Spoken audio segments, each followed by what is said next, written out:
देवराजसेव्यमानुपावनाङ्घ्रिपङ्कजम् व्यालयज्ञसूत्रमिन्दुशेखरं कृपाकरम् नारदादियोगिवृन्दवन्दितं दिगम्बरम् काशिकापुराधिनाथ कालभैरवं भजे।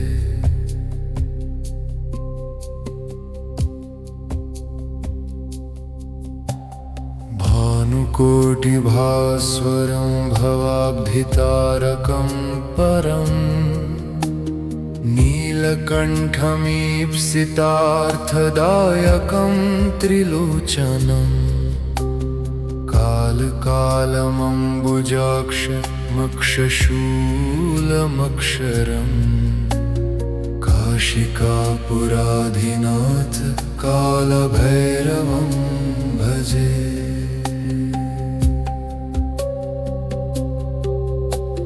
शूलटङ्कपाशदण्डपाणिमादिकारणम् श्यामकायमादिदेवमक्षरं निरामयम् भीमविक्रमं प्रभुं विचित्रताण्डवप्रियम् काशिकापुराधिनाथ कालभैरवं भजे।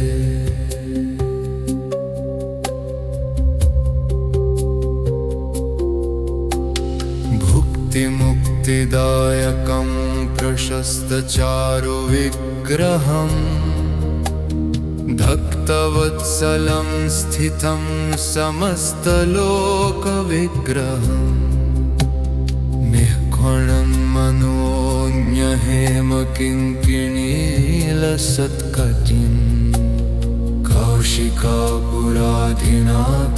कालभैरवं भजे। धर्मसेतुपालकं त्वधर्ममार्गनाशकं कर्मपाशमोचकं सुशर्मगायकं विभुं स्वर्णवर्णकेशपाशशोभिताङ्गमण्डलम् काशिकापुराधिनाथ कालभैरवं भजे।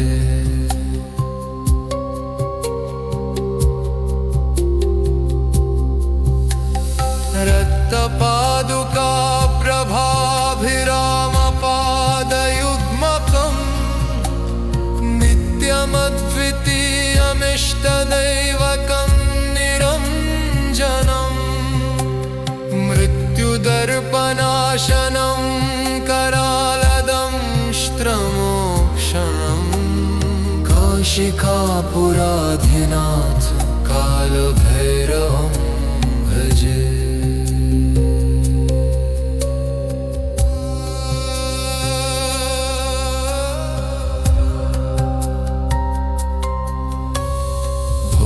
संघनायकं विशालकीर्तिदायकं काशीवासिलोकपुण्यपापशोधकं विभुं नीतिमार्गकोइदं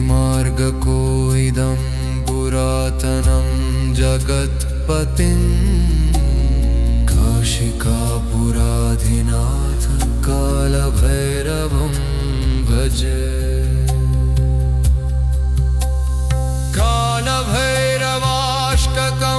पठन्ति ये मनोहरम् ज्ञानमुक्तिसाधनं विचित्रपुण्यवर्धनम् शोकमोहदैन्यनोभकोपदापनाशनम् ते प्रयान्ति कालभैरवाङ्घ्रिसन्निधिं ध्रुवम्।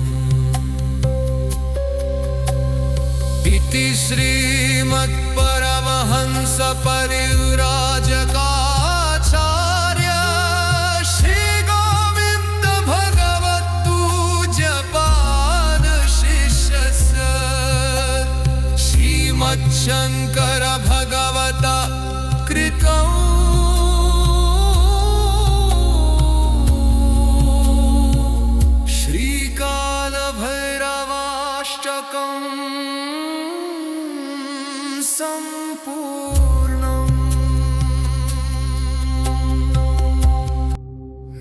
देवराजसेव्यमानुपावनाङ्घ्रिपङ्कजम्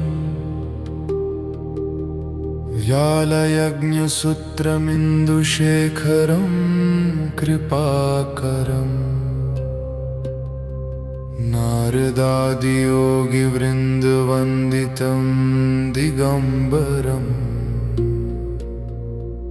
काशिकापुराधिनाथ कालभैरवं भजे।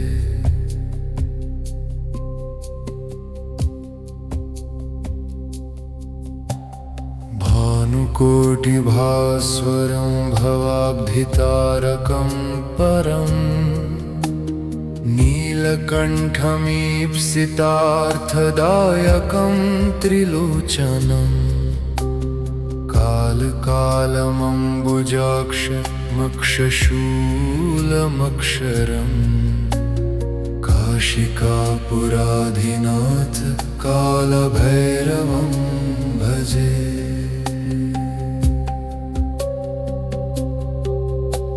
शूलटङ्कपाशदण्डपाणिमादिकारणम् श्यामकायमादिदेवमक्षरं निरामयम् भीमविक्रमं प्रभुं विचित्रताण्डवप्रियम् काशिकापुराधिनाथ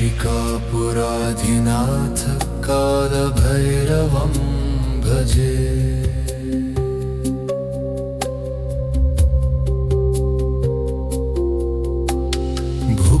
मुक्तिदायकं प्रशस्तचारुविग्रहम् भक्तवत्सलं स्थितं समस्तलोकविग्रहम् निःखणं मनोज्ञहेमकिङ्किणीलसत्कटिम् काशिकापुराधिनाथ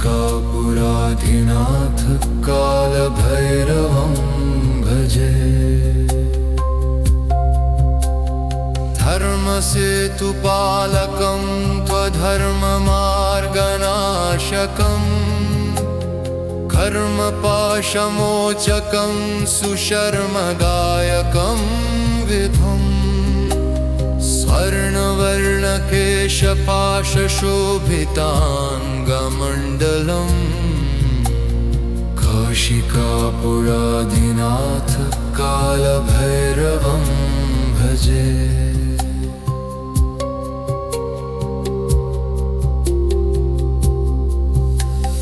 रक्तपादुका प्रभाभिरामपादयुग्मकम् नित्यमद्वितीयमिष्टदैवकं निरञ्जनम् मृत्युदर्पनाशनं करालदंष्ट्रमोक्षणम् काशिकापुराधिनाथ कालभैरवं भजे।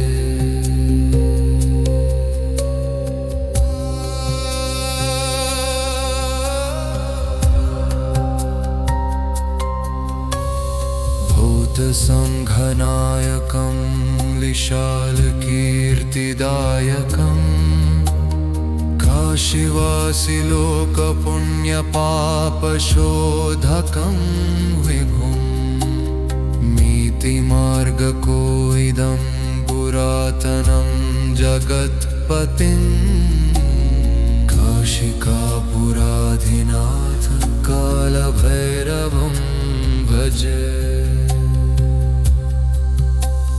कालभैरवाष्टकं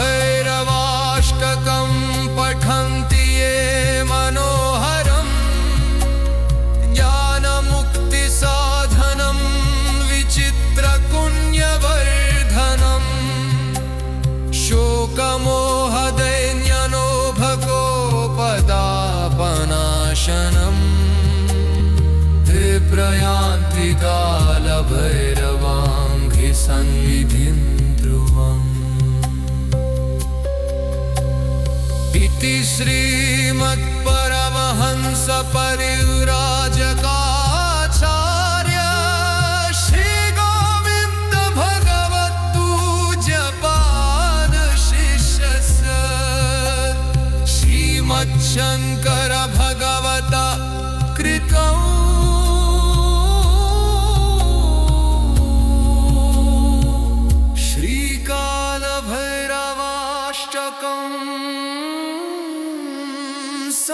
देवराजसेव्यमानुपावनाङ्घ्रिपङ्कजम्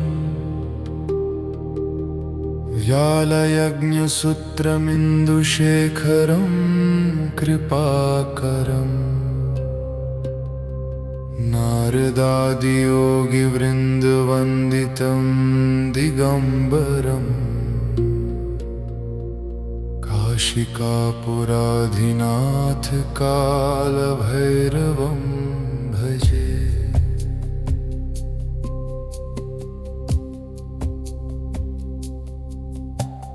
भानुकोटिभास्वरं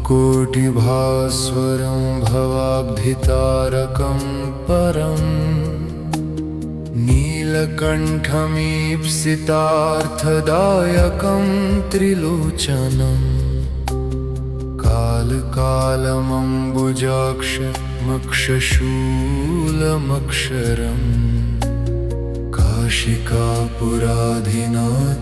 कालभैरवं भजे।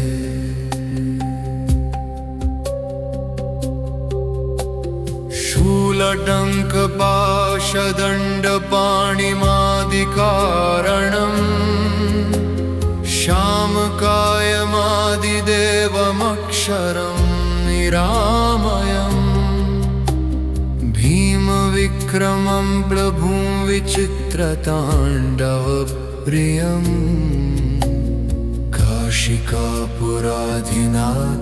कालभैरवं भजे।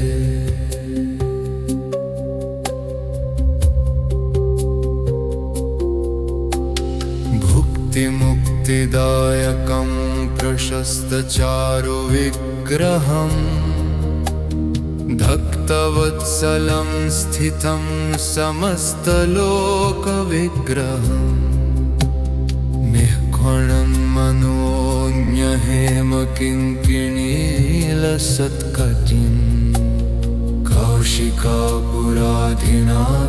कालभैरवं भजे। धर्मसेतुपालकं त्वधर्ममार्गनाशकम् कर्मपाशमोचकं सुशर्मगायकं विभुम् स्वर्णवर्णकेशपाशशोभिताङ्गमण्डलम् काशिकापुराधिनाथ कालभैरवं भजे।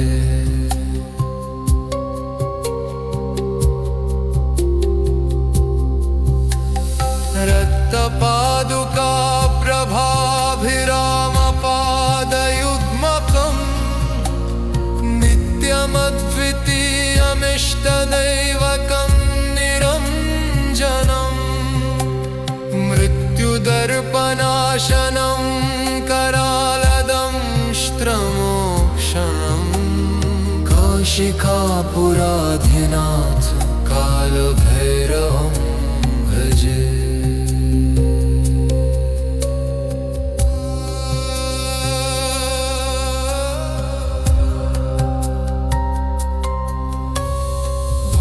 संघनायकं विशालकीर्तिदायकम् काशीवासिलोकपुण्यपापशोधकं विभुम् नीतिमार्गकोइदं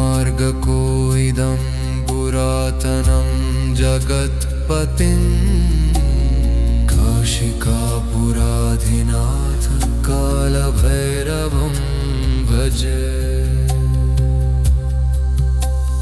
कालभैरवाष्टकं पठन्ति ये मनोहरम् ज्ञानमुक्तिसाधनं विचित्रपुण्यवर्धनम् शोकमोहदैन्यनोभकोपदापनाशनम् ते प्रयान्ति कालभैरवाङ्घ्रिसन्निधिं ध्रुवम्।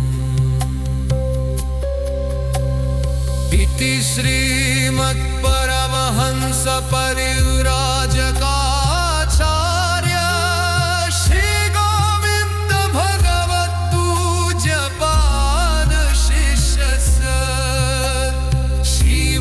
शङ्कर भगवता कृतम्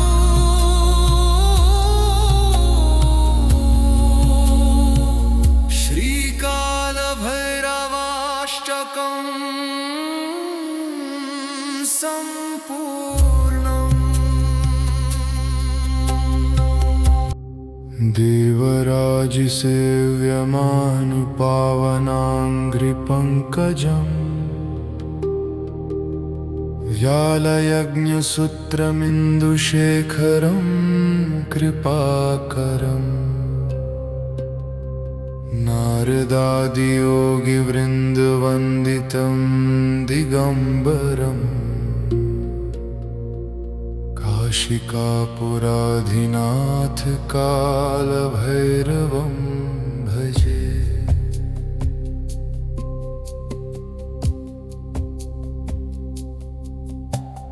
भानुकोटिभास्वरं भवाब्धितारकं परम् नीलकण्ठमीप्सितार्थदायकं त्रिलोचनम् कालकालमम्बुजाक्षमक्षशूलमक्षरम् काशिकापुराधिनाथ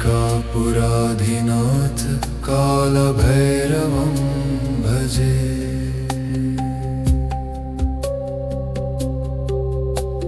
शूलटङ्कपाशदण्डपाणिमादिकारणम् श्यामकायमादिदेवमक्षरं निरामयम् भीमविक्रमं प्रभुं विचित्रताण्डवप्रियम् काशिकापुराधिनाथ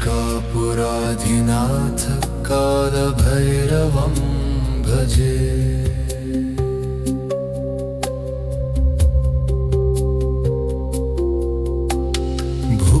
मुक्तिदायकं प्रशस्तचारुविग्रहम् भक्तवत्सलं स्थितं समस्तलोकविग्रहम् निःखणं मनोज्ञहेमकिङ्किणीलसत्कटिम् काशिकापुराधिनाथ कालभैरवं भजे। धर्मसेतुपालकं त्वधर्ममार्गनाशकम् कर्मपाशमोचकं सुशर्मगायकं विभुम् स्वर्णवर्णकेशपाशशोभिताङ्गमण्डलम् काशिकापुराधिनाथ कालभैरवं भजे।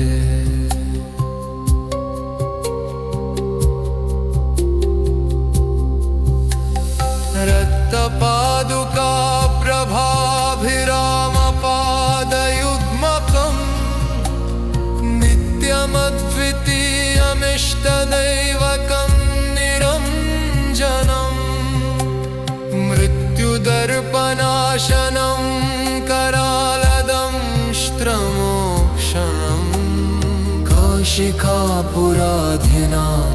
कालभैरवं भजे।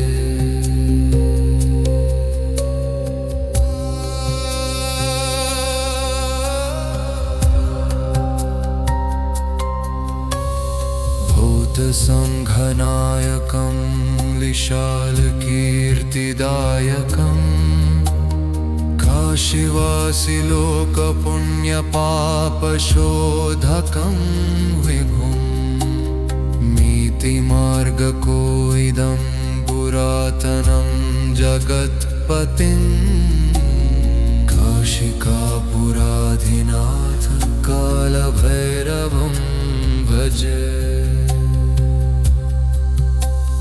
कालभैरवाष्टकं पठन्ति ये मनोहरम् ज्ञानमुक्तिसाधनं विचित्रपुण्यवर्धनम् शोकमोहदैन्यनोभकोपदापनाशनम् प्रयान्ति कालभैरवाङ्घ्रि सन्निधिं ध्रुवम्।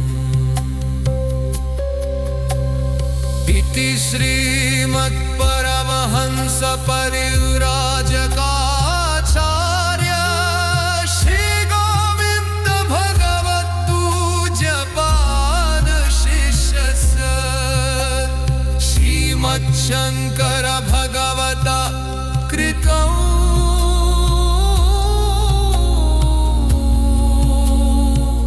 श्रीकालभैरवाष्टकम्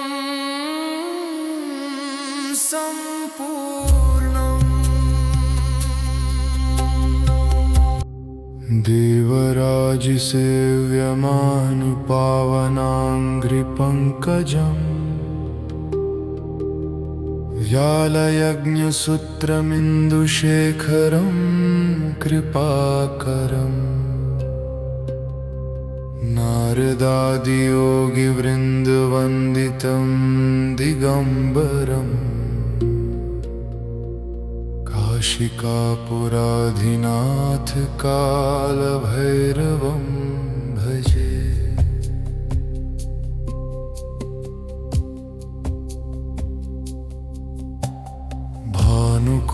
भानुकोटिभास्वरं भवाब्धितारकं परम् नीलकण्ठमीप्सितार्थदायकं त्रिलोचनम् कालकालमम्बुजाक्षमक्षशूलमक्षरम् काशिकापुराधिनाथ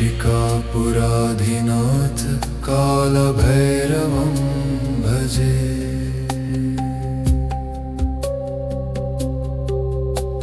शूलटङ्कपाशदण्डपाणिमादिकारणम् श्यामकायमादिदेवमक्षरं निरामयम् भीमविक्रमं प्रभुं विचित्रताण्डवप्रियम् काशिकापुराधिनाथ कालभैरवं भजे।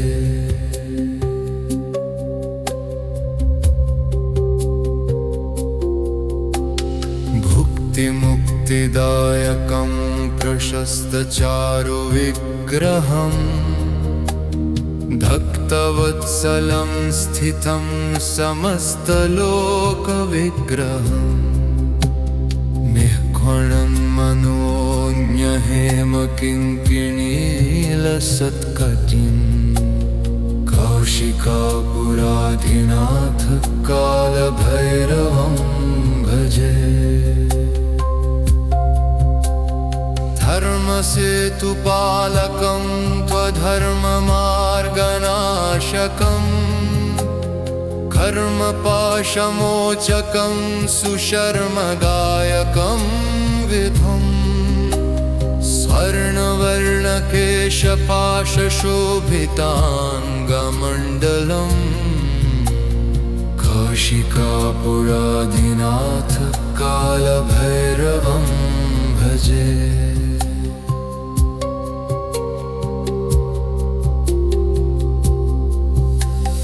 रक्तपादुका प्रभाभिरामपादयुग्मकम् नित्यमद्वितीयमिष्टदैवकं निरञ्जनम् मृत्युदर्पनाशनं करालदंष्ट्रमोक्षणम् काशिकापुराधिनाथ कालभैरवं भजे।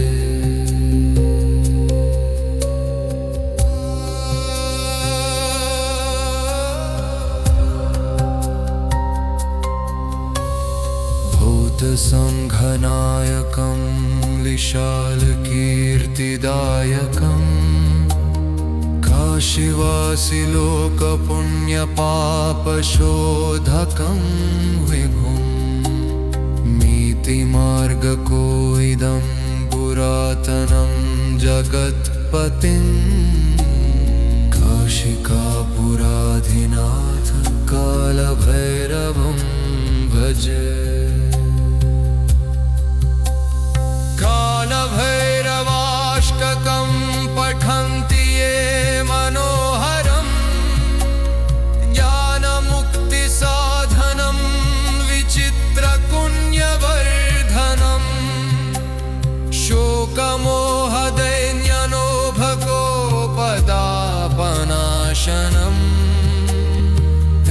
प्रयान्ति कालभैरवाङ्घ्रि सन्निधिं ध्रुवम् इति श्रीमत्परमहंस परिव्राजकाचार्य श्री गोविन्द भगवत्पूज्यपाद शिष्यस्य श्रीमच्छङ्कर भगवता कृतं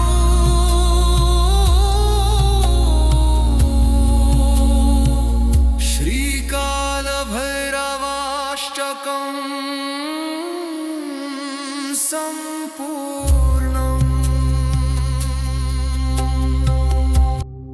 देवराजसेव्यमानुपावनाङ्घ्रिपङ्कजम्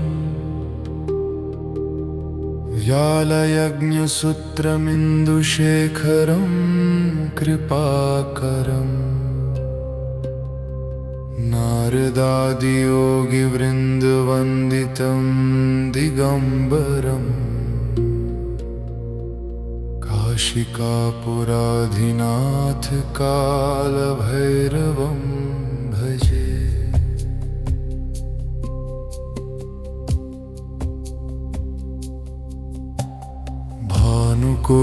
भानुकोटिभास्वरं भवाब्धितारकं परम् नीलकण्ठमीप्सितार्थदायकं त्रिलोचनम् कालकालमम्बुजाक्षमक्षशूलमक्षरम् काशिकापुराधिनाथ कालभैरवं भजे।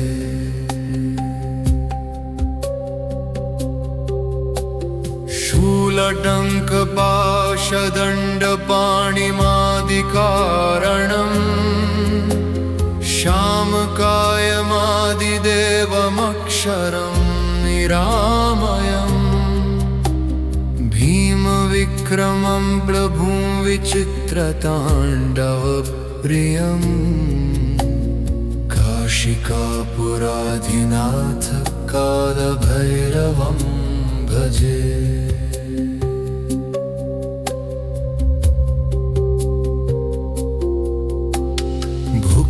मुक्तिदायकं प्रशस्तचारुविग्रहम् भक्तवत्सलं स्थितं समस्तलोकविग्रहम् निःखणं मनोज्ञहेमकिङ्किणीलसत्कटिं काशिकापुराधिनाथ कालभैरवं भजे। धर्मसेतुपालकं त्वधर्ममार्गनाशकम् कर्मपाशमोचकं सुशर्मदायकं विभुम् स्वर्णवर्णकेशपाशशोभिताङ्गमण्डलम् काशिकापुराधिनाथ कालभैरवं भजे।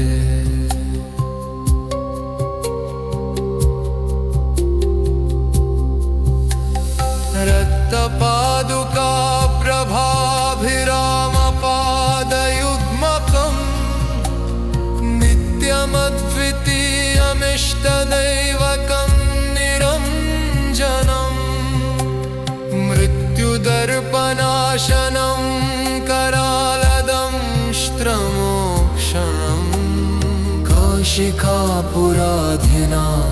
कालभैरवं भजे।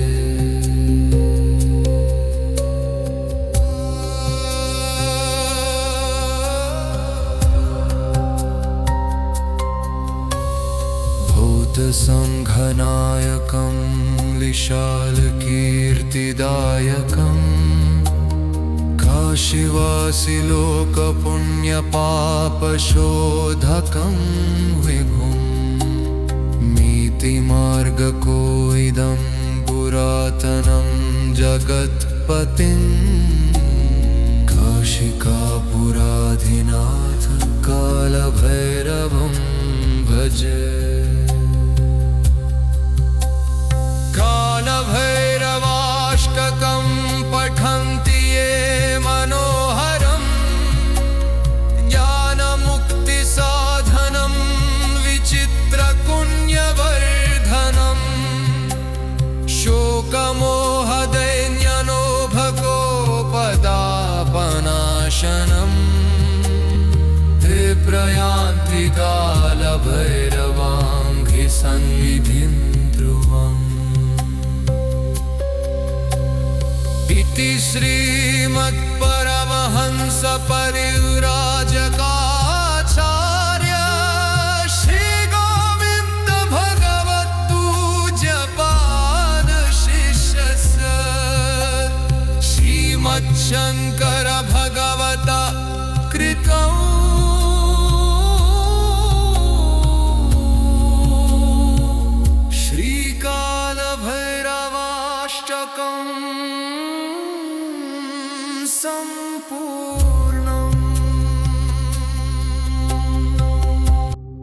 देवराजसेव्यमानुपावनाङ्घ्रिपङ्कजम् व्यालयज्ञसूत्रमिन्दुशेखरं कृपाकरम् नारदादियोगिवृन्दवन्दितं दिगम्बरम् काशिकापुराधिनाथ कालभैरवं भजे।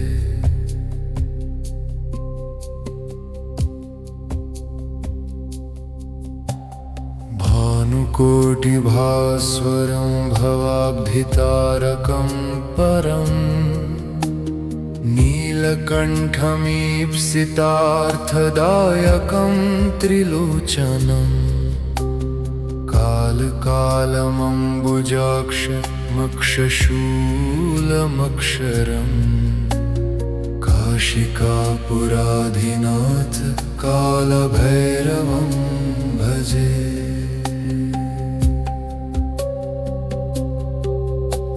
शूलटङ्कपाशदण्डपाणिमादिकारणम् श्यामकायमादिदेवमक्षरं निरामयम् भीमविक्रमं प्रभुं विचित्रताण्डवप्रियम् काशिकापुराधिनाथ कालभैरवं भजे।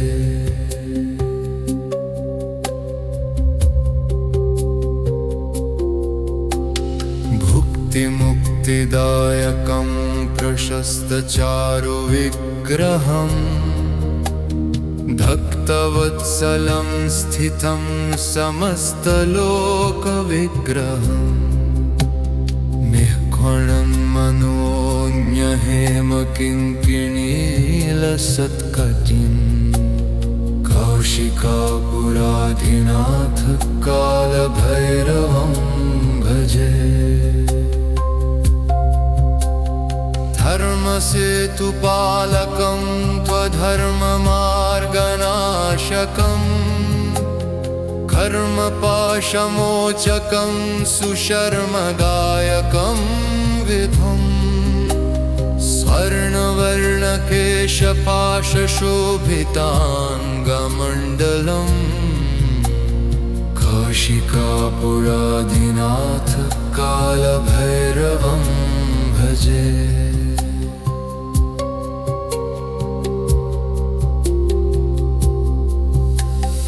रक्तपादुका प्रभाभिरामपादयुग्मकम् नित्यमद्वितीयमिष्टदैवकं निरञ्जनम् मृत्युदर्पनाशनं करालदंष्ट्रमोक्षणम् कौशिकापुराधिनाथ कालभैरवं भजे।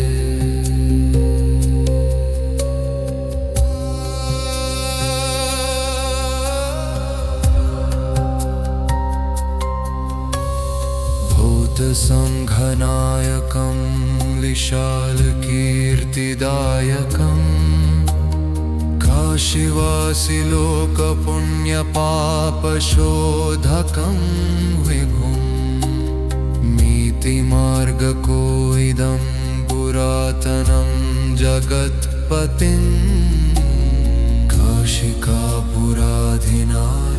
कालभैरवं भजे।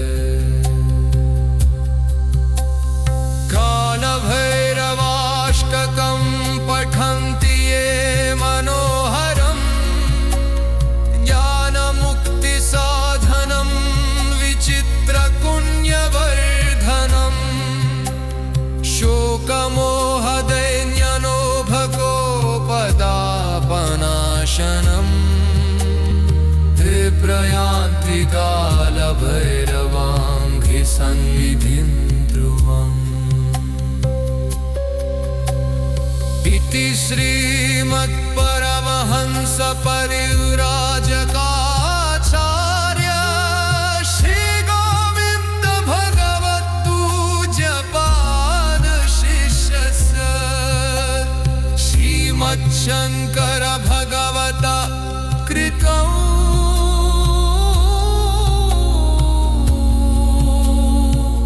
श्रीकालभैरवाष्टकम्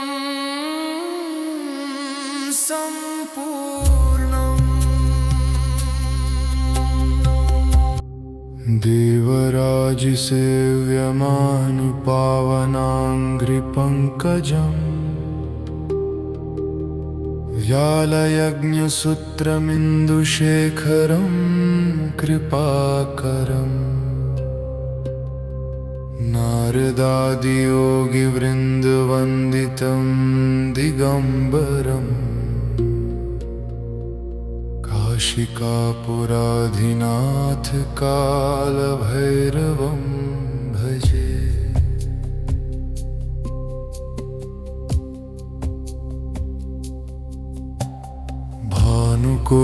भानुकोटिभास्वरं भवाब्धितारकं परम् नीलकण्ठमीप्सितार्थदायकं त्रिलोचनम् कालकालमम्बुजाक्षमक्षशूलमक्षरम् काशिकापुराधिनाथ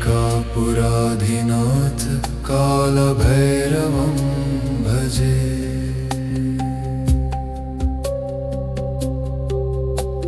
शूलटङ्कपाशदण्डपाणिमादिकारणम् श्यामकायमादिदेवमक्षरं निरामयम् भीमविक्रमं प्रभुं विचित्रताण्डवप्रियम् काशिकापुराधिनाथ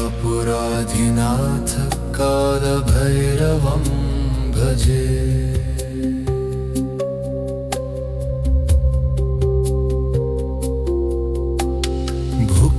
मुक्तिदायकं प्रशस्तचारुविग्रहम् भक्तवत्सलं स्थितं समस्तलोकविग्रहम् निःखणं मनोज्ञहेमकिङ्किणीलसत्कटिं काशिकापुराधिनाथ कालभैरवं भजे।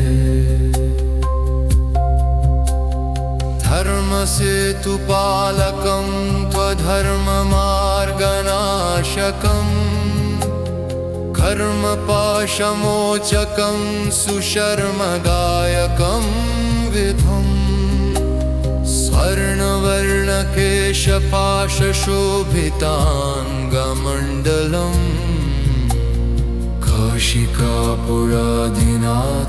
कालभैरवं भजे।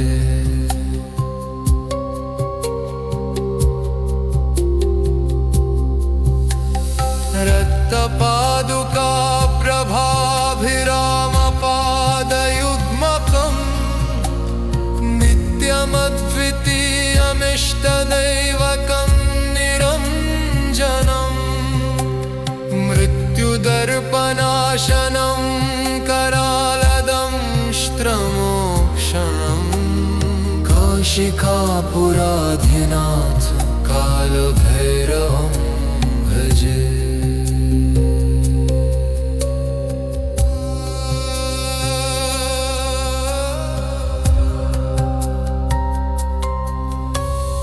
भूतसङ्घनायकं विशालकीर्तिदायकम् काशीवासिलोकपुण्यपापशोधकं विभुं नीतिमार्गकोइदं पुरातनं जगत्पतिं काशिकापुराधिनाथ कालभैरवं भजे। कालभैरवाष्टकं पठन्ति ये मनोहरं ज्ञानमुक्तिसाधनं विचित्रपुण्यवर्धनं शोकमोहदैन्यनोभकोपदापनाशनं ते प्रयान्ति कालभैरवाङ्घ्रि सन्निधिं ध्रुवम्। इति श्रीमत्परमहंस परिव्राजकाचार्य श्री गोविन्द भगवत्पूज्यपाद शिष्यस्य श्रीमच्छङ्कर भगवता कृतम्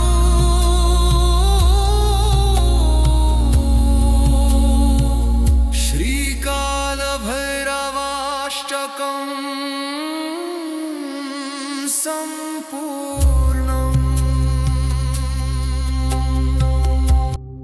देवराजसेव्यमानुपावनाङ्घ्रिपङ्कजम् व्यालयज्ञसूत्रमिन्दुशेखरं कृपाकरम् नारदादियोगिवृन्दवन्दितं दिगम्बरम् काशिकापुराधिनाथ कालभैरवं भजे।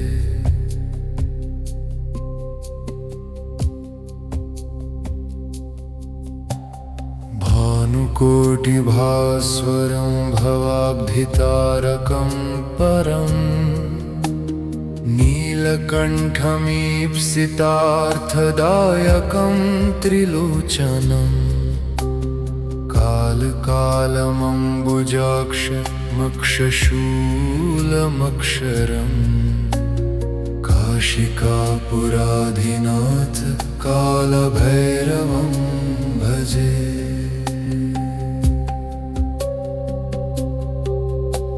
शूलटङ्कपाशदण्डपाणिमादिकारणम् श्यामकायमादिदेवमक्षरं निरामयम् भीमविक्रमं प्रभुं विचित्रताण्डवप्रियम् काशिकापुराधिनाथ कालभैरवं भजे।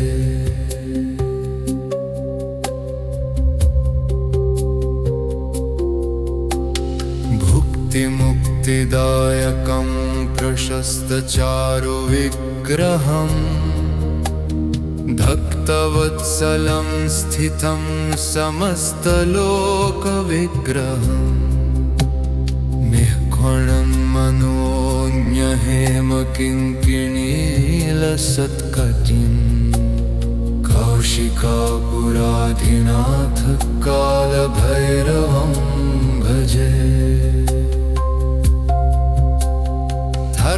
धर्मसेतुपालकं त्वधर्ममार्गनाशकं कर्मपाशमोचकं सुशर्मगायकं विधुं स्वर्णवर्णकेशपाशशोभिताङ्गमण्डलम् काशिकापुराधिनाथ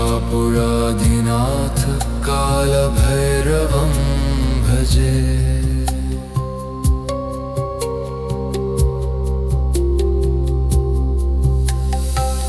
ललितपादुका प्रभाभिरामपादयुग्मकम् नित्यमद्वितीयमिष्टदैवकं निरञ्जनम् मृत्युदर्पनाशनं करालदंष्ट्रमोक्षणम् काशिकापुराधिनाथ कालभैरवं भजे।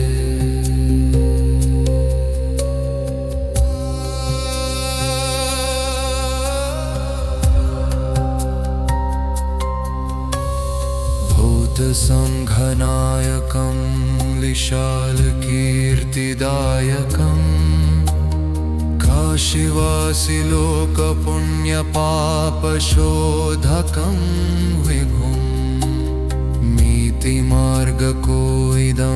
पुरातनं जगत्पतिं काशिकापुराधिनाथ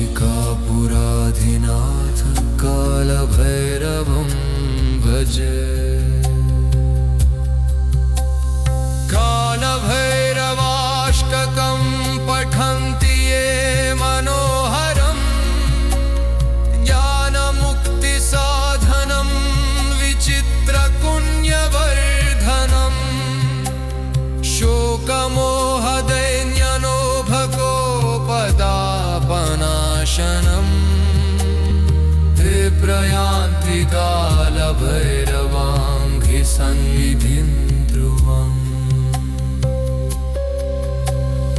इति श्रीमत्परमहंस परिव्राजकाचार्य श्री गोविन्द भगवत्पूज्यपाद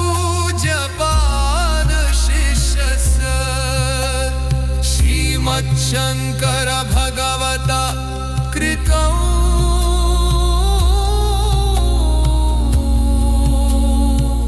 श्रीकालभैरवाष्टकम्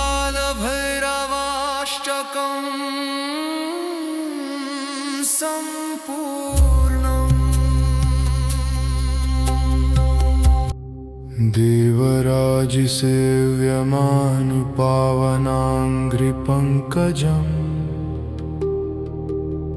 व्यालयज्ञसूत्रमिन्दुशेखरं कृपाकरम् नारदादियोगिवृन्दवन्दितं दिगम्बरम् काशिकापुराधिनाथ कालभैरवं भजे।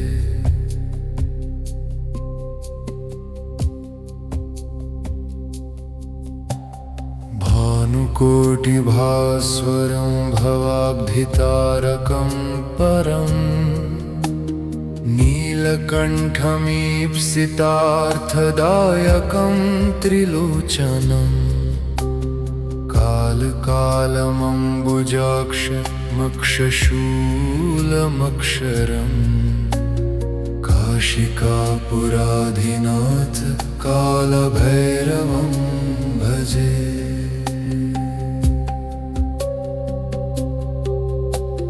शूलटङ्कपाशदण्डपाणिमादिकारणम् श्यामकायमादिदेवमक्षरं निरामयम् भीमविक्रमं प्रभुं विचित्रताण्डवप्रियम् काशिकापुराधिनाथ कालभैरवं भजे।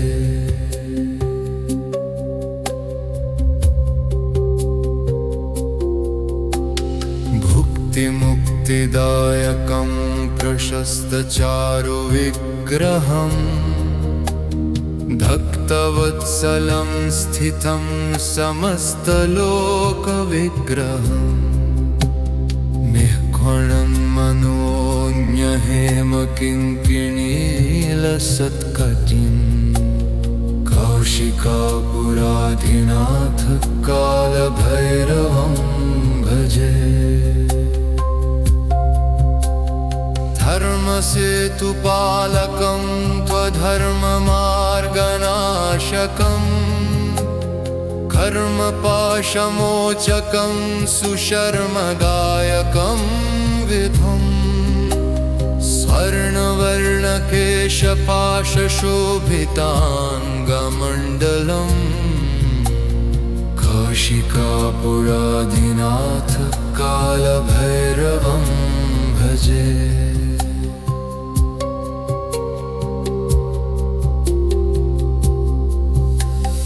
रक्तपादुका प्रभाभिरामपादयुग्मकम् नित्यमद्वितीयमिष्टदैवकं निरञ्जनम् मृत्युदर्पणाशनं करालदंष्ट्रमोक्षणम् काशिकापुराधिनाथ कालभैरवं भजे।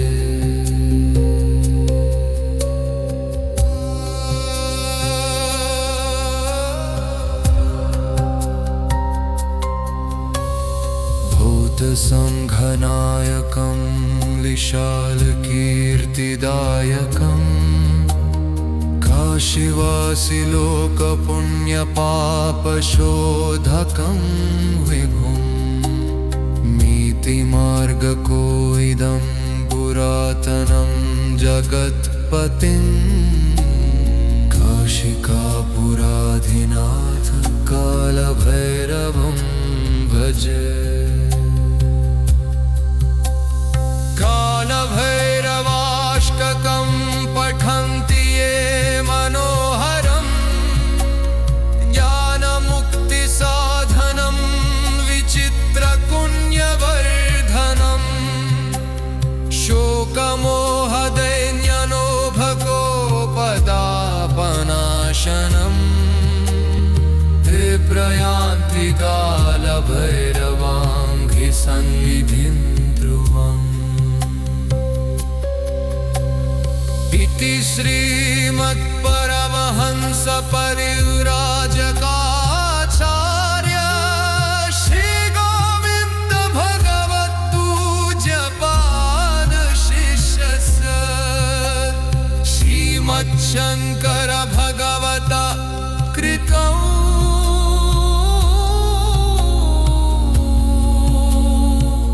श्रीकालभैरवाष्टकम्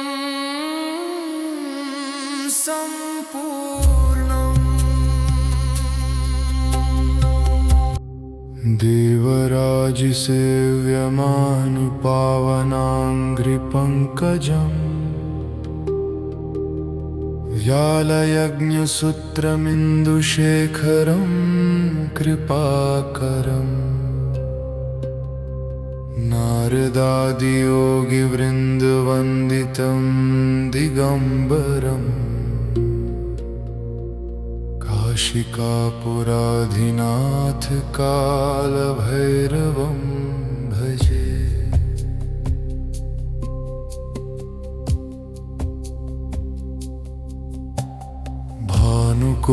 भानुकोटिभास्वरं भवाब्धितारकं परम् नीलकण्ठमीप्सितार्थदायकं त्रिलोचनम् कालकालमम्बुजाक्षमक्षशूलमक्षरम् काशिकापुराधिनाथ कालभैरवं भजे।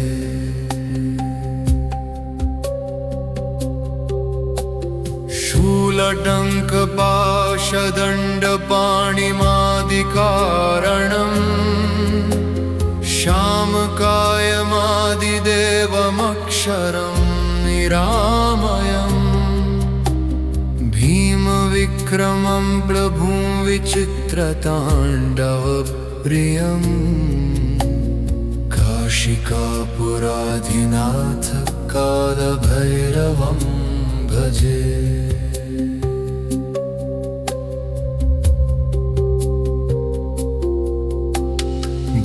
मुक्तिदायकं प्रशस्तचारुविग्रहम् भक्तवत्सलं स्थितं समस्तलोकविग्रहम् मनोन्यहेम किङ्किणीलसत्कटिम् कौशिकापुराधिनाथ कालभैरवं भजे धर्मसेतुपालकं त्वधर्ममार्गनाशकम् कर्मपाशमोचकं सुशर्मदायकं विभुम् स्वर्णवर्णकेशपाशशोभिताङ्गमण्डलम् कौशिकापुराधिनाथ कालभैरवं भजे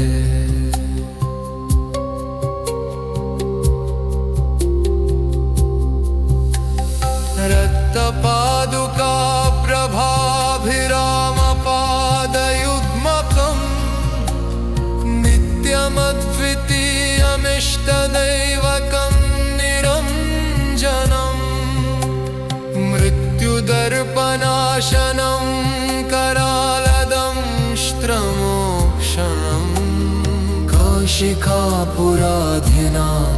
कालभैरवं भजे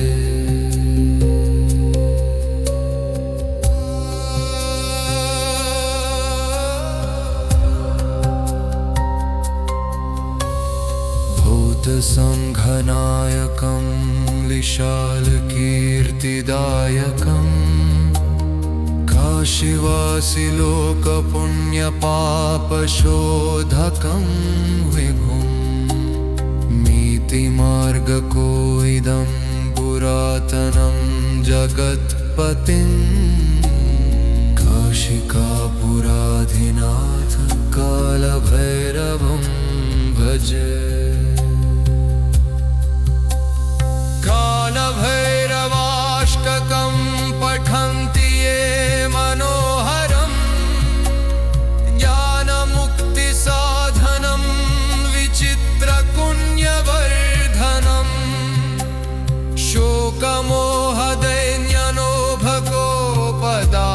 शोकमोहदैन्यनोभकोपदापनाशनम् ते प्रयान्ति कालभैरवाङ्घ्रि सन्निधिं ध्रुवम् इति श्रीमत्परमहंस परिव्राजकाचार्य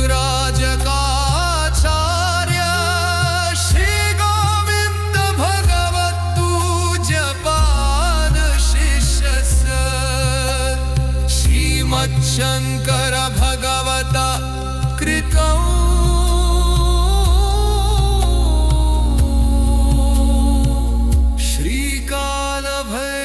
श्रीकालभैरवाष्टकम्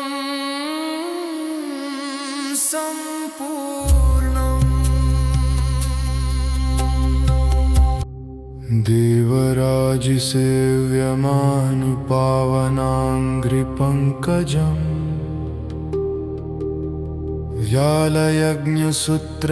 व्यालयज्ञसूत्रमिन्दुशेखरं कृपाकरम् नारदादियोगिवृन्दवन्दितं दिगम्बरम् काशिकापुराधिनाथ कालभैरवं भजे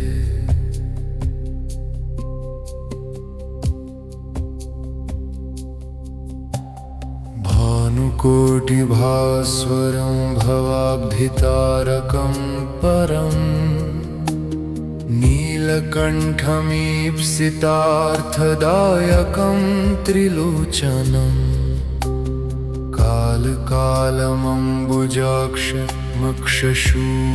कालकालमम्बुजाक्षमक्षशूलमक्षरम् काशिकापुराधिनाथ कालभैरवं भजे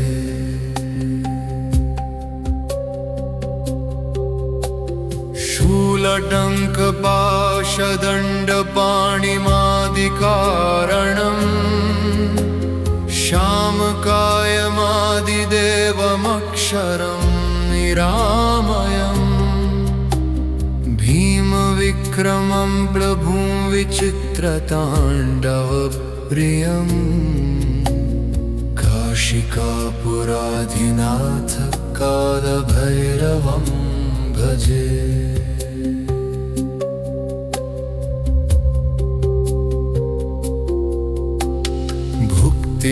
भुक्तिमुक्तिदायकं प्रशस्तचारुविग्रहम् भक्तवत्सलं स्थितं समस्तलोकविग्रहम् निःखणं मनोज्ञहेमकिङ्किणीलसत्कटिम् कौशिकापुराधिनाथ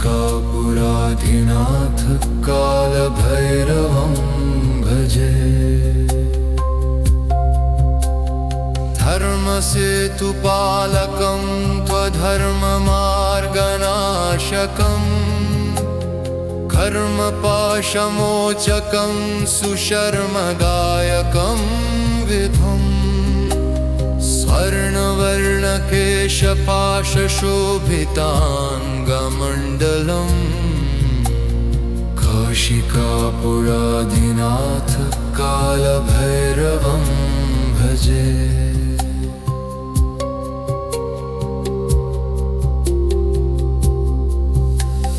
रक्तपादुका प्रभाभिरामपादयुग्मकम् नित्यमद्वितीयमिष्टदैवकं निरञ्जनम् मृत्युदर्पनाशनं करालदंष्ट्रमोक्षणम् कौशिकापुराधिनाथ कालभैरवं भजे।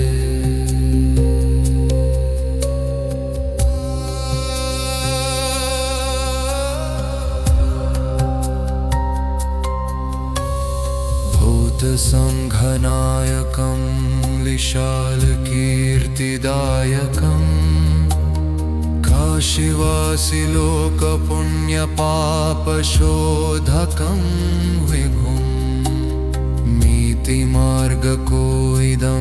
पुरातनं जगत्पतिं कौशिकापुराधिनाथ कालभैरवं भजे। कालभैरवाष्टकं पठन्ति ये मनोहरम् ज्ञानमुक्तिसाधनं विचित्रपुण्यवर्धनम् शोकमोहदैन्यनोभगोपदापनाशनम् ते प्रयान्ति कालभैरवाङ्घ्रि सन्निधिं ध्रुवम्। इति श्रीमत्परमहंस परिव्राजकाचार्य श्री गोविन्द भगवत्पूज्यपाद शिष्यस्य श्रीमच्छङ्कर भगवता कृतौ